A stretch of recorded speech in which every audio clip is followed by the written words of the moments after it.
אתה חלוף גם בשלכת, ותשוב ברעבים חדש שמח לי. אחר כך תעלה את זה לפייסבוק, היה תחמן. ליוטיוב הפעם. ליוטיוב.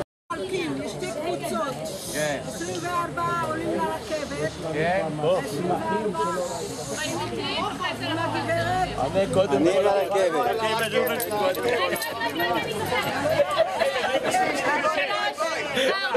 5, 6, 7, 8. לפני שתתקלקל. ביי. עלינו לרכבת, יאללה. אלי, בוא.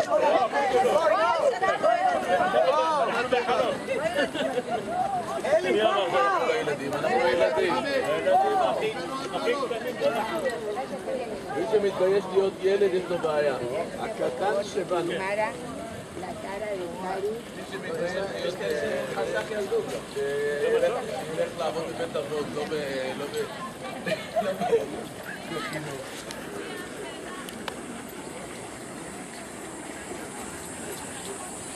שעוסק בחינוך צריך לדעת להיות ילד.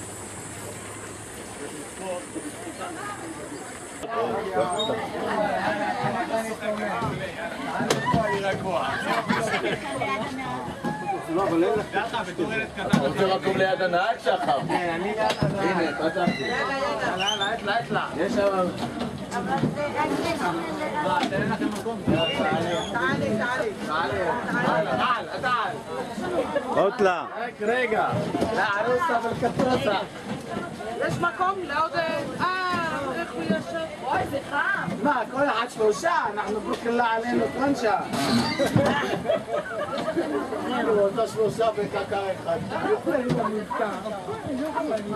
יש שם עוד מקום לאנשים אחרים. אבל הם בקבוצה של האורחים עכשיו. יש גם ללכת? מה, אתם איתנו?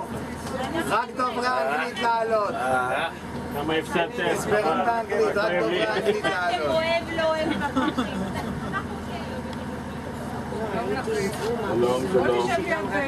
אין מקום. ליד בני כן. תראו את אלה עם הלוק החדש, חבר'ה, איפה זה אלה? שנה הבאה היא רכזת שכבת אתיופית. יש כזה דבר? לא שומע. שחר, מחליפה את... 1953 מישהו שמע את השם מיכאל זוהרי, הוא החליט שצריך להרחיב את הגן וראה פה את גבעת רם כפוטנציאל. 1953 התחילו לנטוע פה עצים, הוא אמר יראו עצים, החזון שלי יתחיל לרקום עור וגידים, ובאמת ב-1973 פתחו פה את הגן.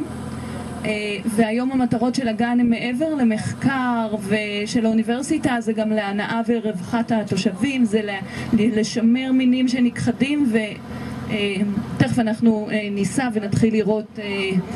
יש כאן בגן אלפים של מינים של צמחים מכל העולם, ובעצם הגן מחולק ל5 יבשות. אנחנו עוד ממש נצא למסע בעולם, 5 היבשות. יש פה צמחים, אחד מהמטרות של הגן, ואנחנו מחליפים מידע וצמחים עם גנים בוטניים מסין עד לאנגליה, לאוסטרליה, מכל העולם. ככה על המים, מה שאנחנו רואים עכשיו זה הפריחה המקסימה של הנימפאה. יש מינים שונים, הנימפאה זה הפרח שהעלים שלו צמודים על פני המים, יש לו שורשים מלאים באוויר, והפריחה שלו צהובה, ורודה, כחולה, סגולה, לפי המינים. ובטעות באמת קוראים לו נופר, זה לא הנופר, נופר זה צמח אחר שאופייני, צמח בר פה בסכנת הכחדה בארץ ישראל, אין אותו פה. מה שראיתם בכניסה, הפרחים הגבוהים שליד הנימפאה, זה נקרא מלומבו, שזה לוטוס, הלוטוס הקדוש. פרחים יפהפיים, בתרבות הבודהיסטית זה הפרחים הקדושים, מפזרים אותם במקדשים. וזהו, הגן כאן עכשיו בפריחתו, אנחנו יושבים כאן ליד עץ 96 מילים שונות שמתייחסות אך ורק לעץ התאנה. אז עכשיו הוא חונט את פגיו, אתם רואים את התאנים הקטנות, ואנחנו ניסע ונצא לדרך לטיול בין היבשות. בהמשך הנרטיב של בונסאי. בונסאי זאת אומנות הפיסול בצומח. ואנחנו נחזור לכאן ברגל, בסופו כשנגיע עם הרכבת, וניתן לכם את ההסברים והמעמיקים יותר, למי שירצה. ואנחנו מגיעים, היבשת הראשונה שנגיע אליה היא יבשת אפריקה. כבר 1,800 מינים. שלא נדבר, בגן הבוטני יש לנו כבר כמה אלפי מינים שהסתגלו. מזג האוויר הים תיכוני שקיים אצלנו, קיים רק בעוד 5 מקומות בעולם, בצ'ילה, באזור הכיף הדרומי, בדרום אפריקה, בקליפורניה ובאוסטרליה. ובעצם אופייני לו צומח מסוים, בעצם אני חושבת אחד הצומחים הכי יפים שיש. רגע, לפני זה אני עוצרת, תסתכלו פה בצד ימין יש איזה שיח, השיח הזה זאת הפרוטאה. פרוטאה זה הסמל הלאומי של דרום אפריקה, כן, זה מי שמצביע כאן, ומאוד מאוד קשה לה בקרקע שלנו, הקרקע שלנו מלאה סידן, אז כל פעם מגדלים אותה מזרע, שותלים, ואחרי כמה זמן היא לא כל כך פורחת. אתם רואים כאן את הפרחים היבשים שלה, והקצוות האדומים שלה יפרחו עוד מעט, על שם מאל פרוטאוס. אני חוזרת לצמחייה הים תיכונית שיש בדרום אפריקה, שמאופיינת בשיחים נמוכים ובשיחים בעיקר. יש אזור שמועד להרבה שריפות, ואפשר לראות מה שכולנו קוראים גרניום, בעצם השם שלו זה פלרגון. המקור שלו מדרום אפריקה. בדרום אפריקה מזג האוויר ממש דומה לשלנו, רק בדיוק הפוך. עכשיו אצלם זה שיא החורף, כמו שאצלנו מתחיל להיות שיא הקיץ. ואת כל הצמחים שאנחנו משתמשים גם באגרטלים, כל הסייפנים כל הצמחי נוי, השושן, צחור, כל הצמחי פקעת המלאכותיים האלה, בעצם המקור שלהם מדרום אפריקה. מי שיהיה בטבע בדרום אפריקה זה פשוט גינה אחת פורחת שאנחנו מסגלים אותה אלינו. אז זה מסתדר נורא טוב, כי למדנו לייצא פרחים לנוי שבעצם מגיעים מדרום אפריקה, אבל שהם לא יכולים לייצא אותם כי שם מזג האוויר לא מתאים, אנחנו מייצאים אותם לשוק. אנחנו עוברים לאזור הסוואנה באפריקה שמאופיין במשטחי עשב, אותו כיסחנו פה חלקית, אבל משטחי עשב ועצי שיטה בודדים, שזה בעצם האזורים שמאפיינים את האזורים שבהם חיים העדרים של הגנו והזברות, הג'ירפות, הפילים. מה שמאפיין באמת עצי השיטה האלה, תשימו לב כמה הם קוצניים ואיזה קוצים ארוכים, תכף בהמשך אנחנו נראה, שבאו בעצם, זה העצים היחידים שיכולים לשרוד שם ושלא יאכלו אותם, שאף אחד לא יאכל אותם בגלל הקוצים שלהם שבאו להגן עליהם. הקוצים כבר הפכו בתרבות באפריקה למחטים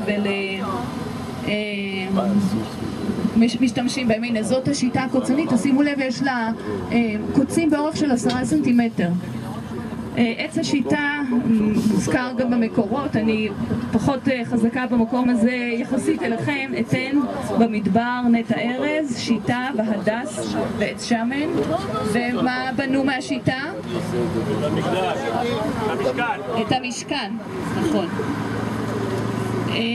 אופייני למזג האוויר במדבריות באפריקה, ומה שאופייני בכלל למדבריות זה חוסר יציבות במזג האוויר ויובש רב, וכמובן בבת אחת מגיעים המון מים, שיטפונות של מים, ואחר כך יובש לאורך תקופה ארוכה. אני עוצרת רגע מה שאני אומרת, מראה לכם פה את הבקתה שנפנתה מחומרים מקומיים, ומבין זקנן שעיר נעשה הגג שלה, שזה האלוברה הרפואית. אתם רואים פה עכשיו מינים שונים של אלוה. אתם יכולים לראות, היובש הזה זה היה הפריחה של האלוה שפורחת.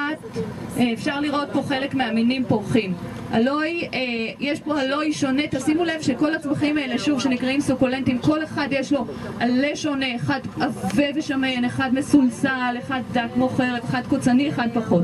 האלוי הרפואי דומה יותר לצמח השמנמן הזה שם, אבל הוא מתפרס, ובעצם יש בתוכו ג'ל, אותו ג'ל שסופח את המים ושומר על הצמח שיוכל לשרוד, והג'ל הזה הוא ג'ל רפואי שהוא מעולה כנגד להקלה של כוויות. בעצם מצאו שיש בו חומרים פעילים שעוזרים לחדש בנייה של רקמות בגוף שלנו, בנייה מהירה יותר של רקמות, ובעצם גילו את זה שהמציאו את הצילום רנטגן. אנשים מסכנים, הם היו נצרבים אחרי הם היו חוטפים כוויות, כי עוד לא ממש ידעו איך לבסט את הקרינה, ואיזשהו כפרי ראה שהוא מורח את השיח הזה, וזה ממש מקל, והוא סיפר את זה לאיזה רופא, וככה הדברים התגלגלו. באמת, זה אחד מהצמחים העמידים ביותר, צריך מעט מאוד מים, ואני ממליצה בכל בכל בית משותף או בניין לשים שיח כזה באיזה פינה. עזרה ראשונה. הרמב"ם אגב ייחס לו תכונות לריפוי אולקוס לאותו ג'ל, אבל רק צריך לדעת שלא לקחת את כל העלה ולהכניס אותו לפה, כי דווקא בקצוות בחומר שמוצא מדרום אפריקה הם בין פרחי והקרינון שם, הסגולים האלה שאפשר להריח אותם. אם תיקחו ככה שאיפה עמוקה, טונברגיה, אלו צמחי הבצל שגדלים בעונה הזאת של הקיץ. אני חוזרת לאוג הבורסקאים. יש לנו כאן איפה שאני מצביעה אוג משונן שהוא מין אחר של האוג. אתם מכירים את הסומק? אותו תבלין סגול שמפזרים על סלט או טחינה, הוא בעצם אותם פירות יבשים של האוג, כאשר זה פירות גלגלים כאלה, בעצם מייבשים אותם וטוחנים אותם.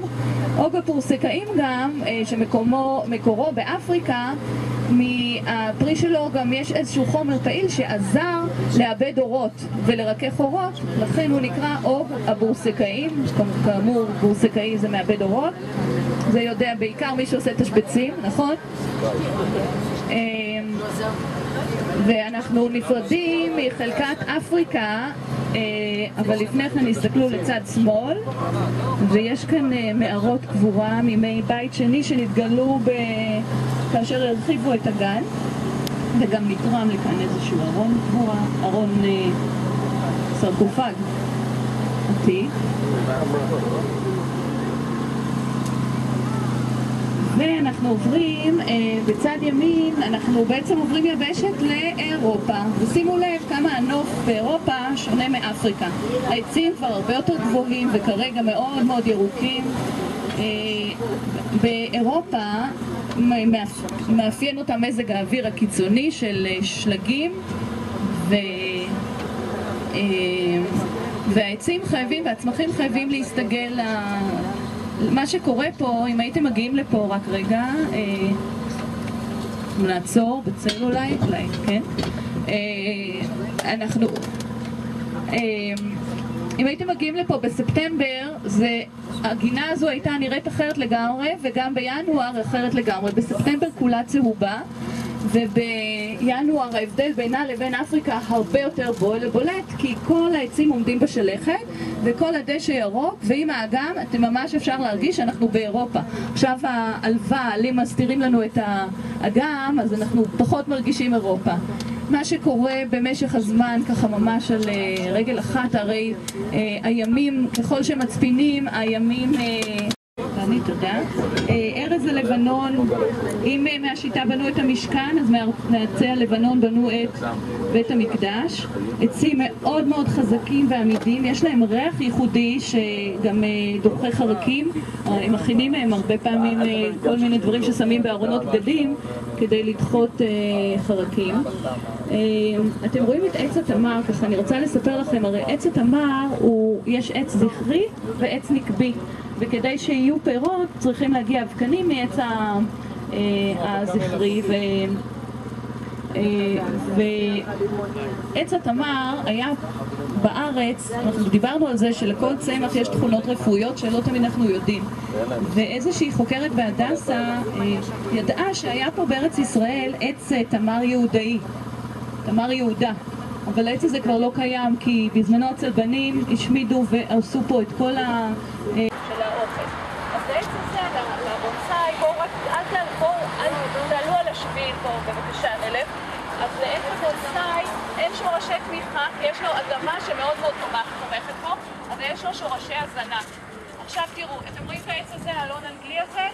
אז בקרקע יש לו שורשי תמיכה דרך אותו גודל, כדי שהוא יוכלו להחזיק אותו ברוחות גדולות. אבל, מה? בלוט, כן, אלה בלוטים, זה אלון אנגלי. אבל, יש לה...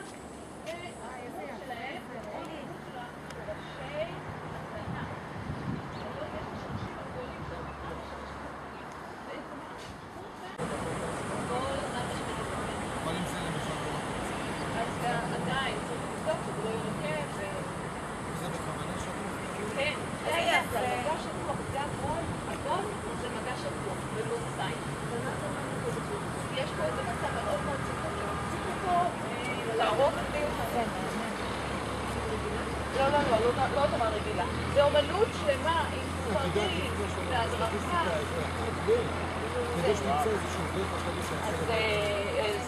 זה גם יש כאלה שמטפחים את זה לאורך זמן.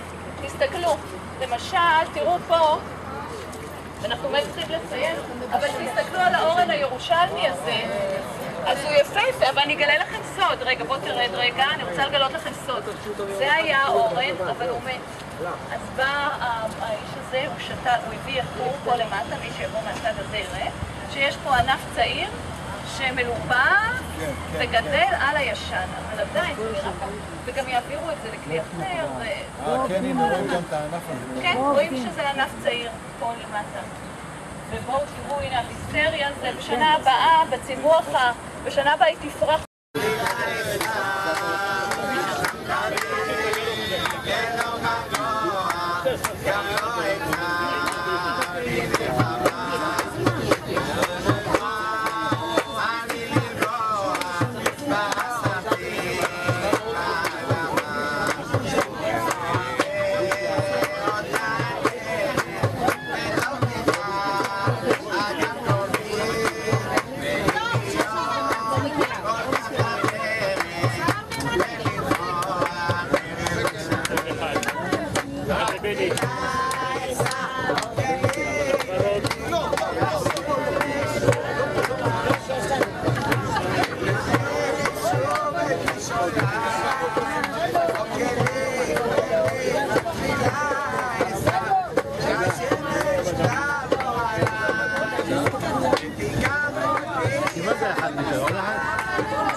שמור לנו אחד הסוף.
מכם כאן בשעה קרובה?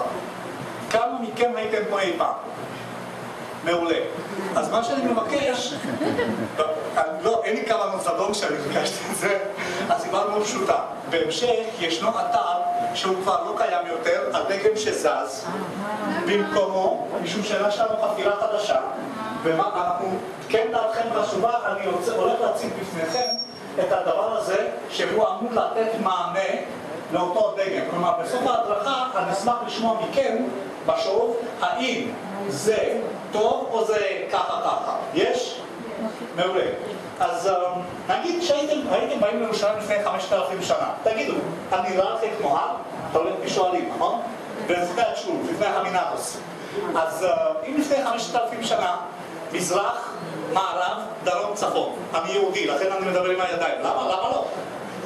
אז אני הוא הר הזיתים, יש פה נחל ששמו נחל קדרון, יש פה נחל נוסף ששמו נחל פיריפיון, ובאמצע רכס חר המוריה, קטע הדרומי, עיר יבוס, עיר שנה, לא, לפני זה.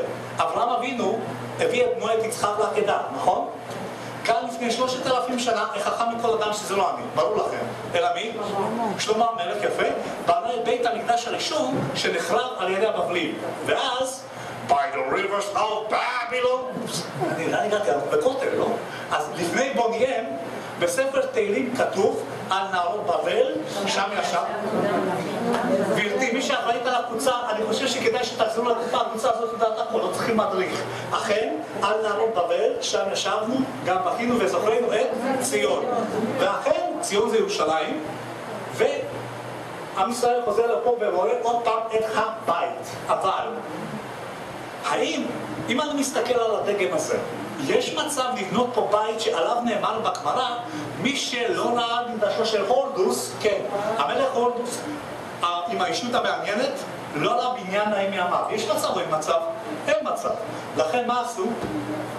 חצבו את הקטע הצפוני של סלע הר המוריה, כל כך קל לי, כל כך קשה להם. ואז בנו 4 כתרים. אני עולה חדש, אז לכם. כותל אחד, 4 כתרים, בואו נראה את זה. כותל המערבי, כותל הדרומי, כותל המזרחי וכותל הצפוני. מעולה. ועל המקום הזה ממש בנו את בית המקדש. אני מבין איזה כיתות אתם בלדה מדהימה, אולי עברית הכי יפה שיש, פשוט יושב איתם במעגל, ועם תרג'ום ועם הכל, יושבים וקוראים את הקינות על מה? על הבית שהיה ואיננו. עוברות 700 שנה ומגיעים לפעם המוסלמים, תקופה הערבית הקדומה, עבד אל-מלך אבן מרואן, בונה את הבניין הזה, ולבניין הזה יש 2 שמות. שם הראשון כיפת הסלע, למה? הוא על הסלע. שם השני הוא כיפת הזהב, למה? בית הזהב. מי שלא מאמין לי איפה הבניין?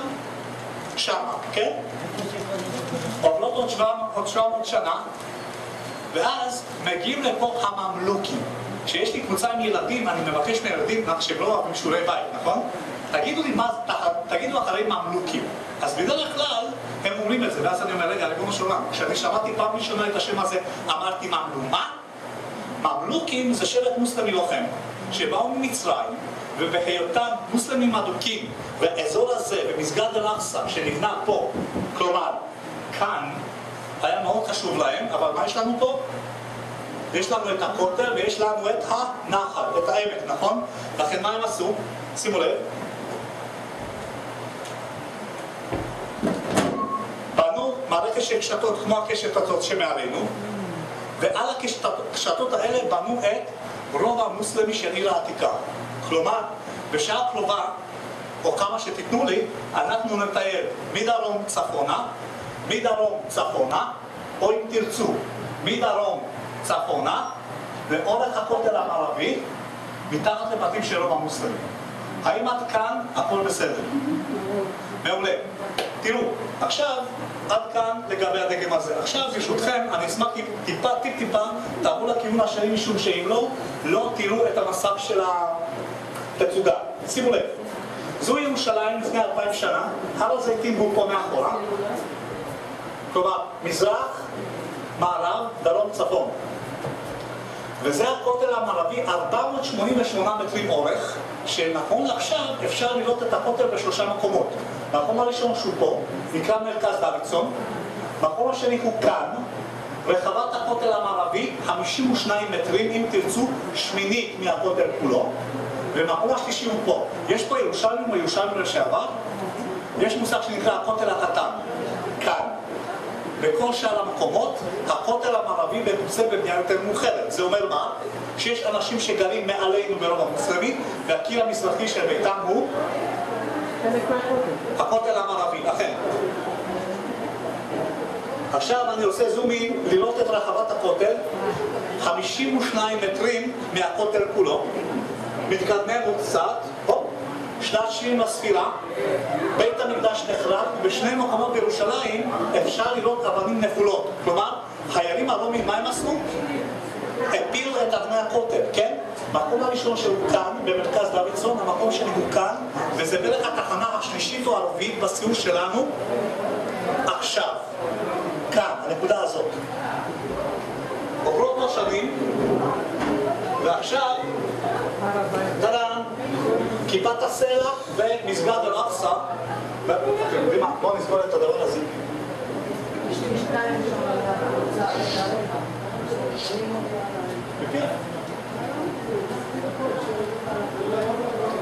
אז כמו שאמרתי, כיפת הסלע והמסגד אל-אקצא נבנים. עכשיו עוברים לשלב הבא. שימו לב מה אני אעשה עכשיו, אם אני אצליח פה. מה עשיתי? עצרתי את הקשתות, כן? וככה מה אפשר לראות? שהכותל המערבי והתל שהיה פה, מה קורה? בונים את הקשתות האלה, כלומר, הקשתות האלה, ועל זה בונים מה? את בתים של רוב המוסלמים. עד כאן בסדר?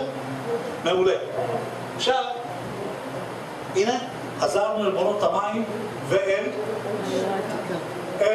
רחבת הכותל המערבי, פחות או יותר כמו שנראה, נכון? לעכשיו. עכשיו, גבירותיי ורבותיי, אני עולה חדש אם לא שמתם לב, מישהו יש ניחוש מאיפה אני מגיע לך? אני ארגנטינאי, אני לא, אני מדבר על מכתב יותר. לא, אבל ממש לא, אני דובר רוסית. דרום אמריקה. תימן, תימן. But I'm speaking English, I can switch my accent to the different types. Like, לא עושים אותי עוד אחר. לא, אשתי אוסטרלית, אשתי אוסטרלית שבמקור מהולנד, אז הוא גיאוגרפיה יהודית, אבל חברות וחברים, אני רומני. אני מה? אני רומני. אני לא סתם רומני, אני שילוב של מסרג'ו קנית על הטאיטה, ויש לי הולים בהונגריה והולים בגרבאי. כלומר, אני בטרנסילבניה, לא לדאוג, אני יהודי. עכשיו, בהיותי משם, מה אנחנו מאוד אוהבים לאכול? אז הרומנים, זה לא היהודים. אנחנו מאוד אוהבים לאכול 4 דברים. בוש, נכון. אנחנו מאוד אוהבים לאכול כרוב, בצל, שום ותפוחי אדמה. מה משותף ל4 הדברים האלה, ואני לא מתכוון לתוצאות הלוואי? ירקות. צריכים לצלף. אני לא יודע מה איתכם, אבל אשתי כבר ביום רביעי אומרת מרדכי, מה מבשלים לשבת? מכירים את הג'ננה הזאת? כן? אז מי שרוצה, מתקיד כבר ביום רביעי כבר קונה את הבשר ומקלף את התפוחי אדמה, אז כמו שמקלפים את כל הדברים האלה, אתם תהיו פה וביחד נקלף את הדגל ונכיר עוד קצת מהיסטוריה של ירושלים. שימו לב בבקשה. הנה, אני תמיד רציני שאני מדבר. שימו לב, איפה אנחנו עכשיו ברגע הזה? אנחנו כאן. רואים את הנישה הזאת? הנישה הזאת והנישה הזאת. שם, כן? זו הקשר, חברים. כלומר מה? בסיור שלנו אנחנו נלך מהחדר הזה עד הכותל המערבי, ולאחר מכן נלך מדרום צפונה לאורך הכותל, מתחת לבתים של רוב המוסלמים. האם עד כאן בסדר? מעולה. אז בואו נקלף עוד שכבה אחת. ועכשיו, אם יש כחול, מה זה אומר פה? מה יש כאן? מים, נכון? הדברים האלה זה מקוואות. רק באזור של עיר העתיקה נמצאו כ-150 מקוואות כאלה מלפני 2000 שנה. וכי למה? אחד מהעניינים החשובים של בית תקופת בית שני זה היה עניין של טהרה, כלומר, מקוואות, אבל המקווה הזה, ואנחנו נראה אותו מלמעלה, הוא שונה משאר המקוואות. יש פה אנשים דתיים, אני יודע שיש גם אנשים שאומרים מסורת, אתם יודעים שמקווה הזה צריך להיות כ-40 סאה. אז המקווה הזה הוא כמה וכמה פעמים יותר גדול. וכי למה? הסיבה מאוד פשוטה. משום שלפני 2000 שנה שבית המקדש היה כאן, לא רק אנשים היו צריכים טבילה בכניסה לבית המקדש, אלא מה עוד? הכלים. כל כלי שאינו עשוי מאבן שהוא מקבל טומאה, מה צריך לעשות איתו? עד היום הזה בעצם, מה אנחנו מקבלים? רוצה לעשות אשתי מאושרת, אני קונה לה איזשהו או מזמין אותה למסעדה, או שאני קונה ואוצ'ר שתלך לנחמד או לכל מקום אחר, תקנה משהו טוב. כן? אז אם יש כלי, עד היום הזה, זה נלחד מלפני 2000 שנה, שמה עושים עם הכלים? מגלים אותם. כלומר, כנראה אולי ייתכן ש...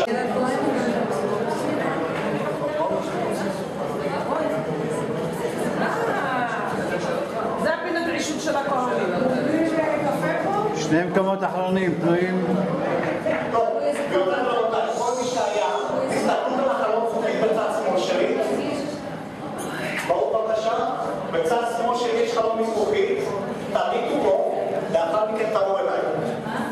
לכאן. יש?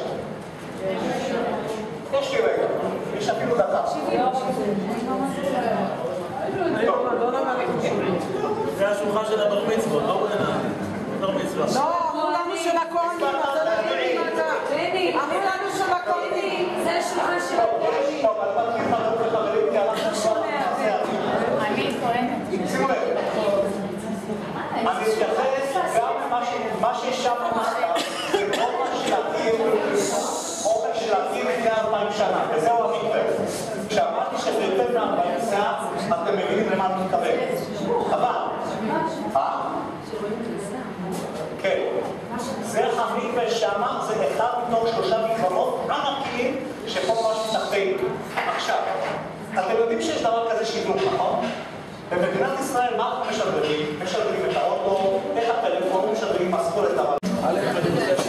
אפשר להקליש טיפה מזגן, טיפה. אני לא יודע איך קראת למזגן.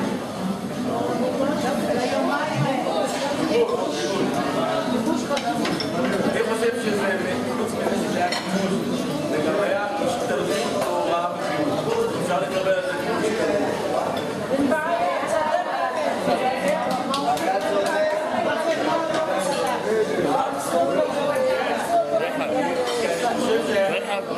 לדאוג לנו לגמול על גמול השתלמות על מה שעשינו.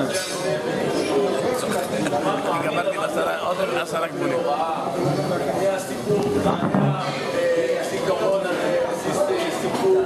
סיפור מוביל, בדרך סגנון תורה ברבות הכותל, ואתמול בערב פתאום משהו אחר שאנחנו מדברים גם על חינוך וגם על תורה.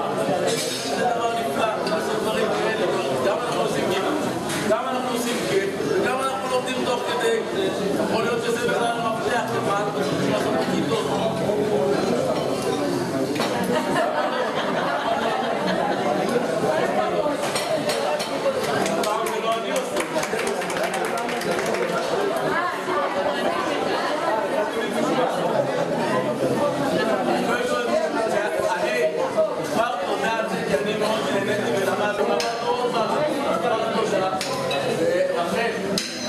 לכן נתת לי דוגמה מצוינת שלך. שנה שלמה את דיין אחד, גם מילה. יסודי.